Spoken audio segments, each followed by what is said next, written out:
What is up, good looking folks of YouTube? I'm so glad to have you back in the chaotic kitchen. If you are new here, hey, my name is Mickey, and today we're going to be doing a little 1-2. So make sure that you stay tuned, get your note app, get your notepad, and everything else that you're going to need, because we're going to go ahead and get started shortly. So this week we are still going to be doing plant-based recipes. I am still on my plant-based kick, but only for a few more days. Anyway, I want you guys to come with me as I meal prep for the rest of this week. Today, I'm thinking about doing some stuffed peppers. I have some oyster and some chestnut mushrooms along with some Mediterranean squash.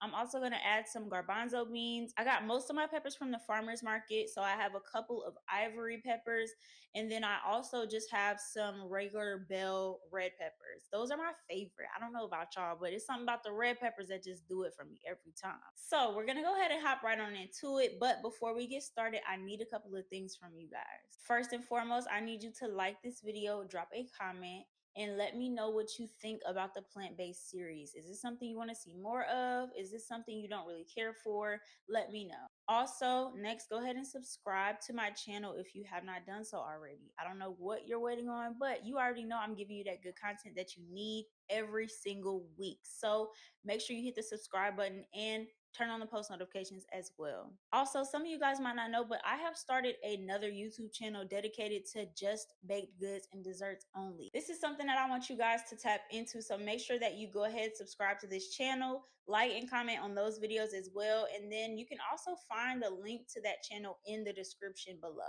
In addition to showing love on YouTube, I really want you guys to go follow me on Instagram. You can also find me on TikTok at this same handle. Lastly, I really would like you guys to also follow my Instagram baking page. This is going to be where you can find all of the sweet treats, and at the link in this bio you can also find the link to order your own treats. Now that we have all of the talking points out of the way, we're going to go ahead and get started. Are y'all ready?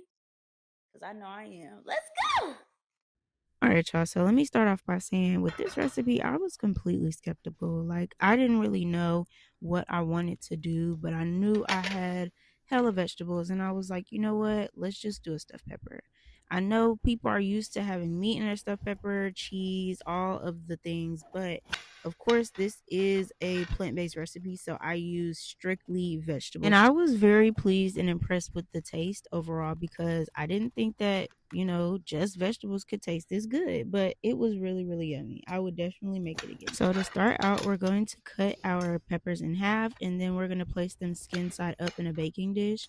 We're going to put these in the oven for about 10 to 15 minutes on a 400-degree heat, just so that we can soften these up before we get to put our filling in here. While these are in the oven, we're going to go ahead and start on our filling. I started by chopping up a Mediterranean squash. Of course, you can use a regular squash, or like even a zucchini would do. But I chopped these up into like little small pieces. I chopped them up into like, I don't know, fourths, I guess.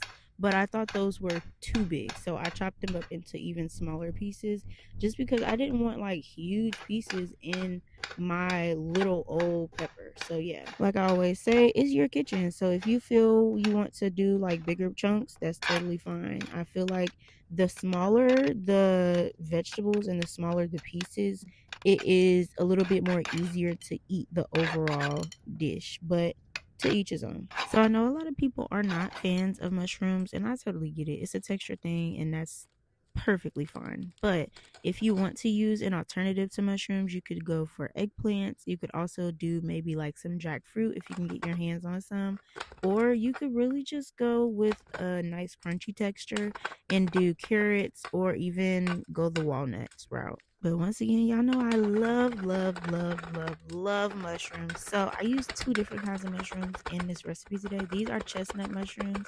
I chopped them up real fine, real small. And then I moved on to my blue oyster mushrooms, and I did those the same way. Now, mushrooms are kind of hard to chop. Like they're not the easiest thing to just slice.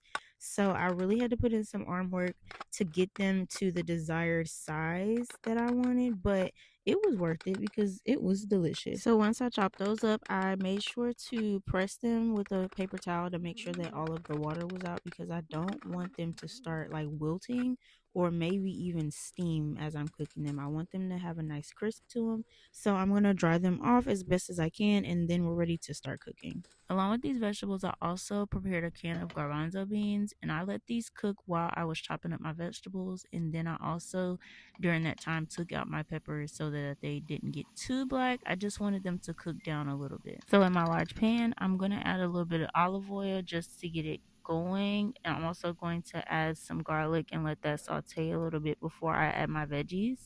I'm going to add both of them in at the same time and season everything all together instead of doing one and then the other. Usually I would put the zucchini or the squash in first and then cook it, and then later on add my mushroom, but I decided just to put them in there together because I kind of wanted my mushrooms cooked a little bit more.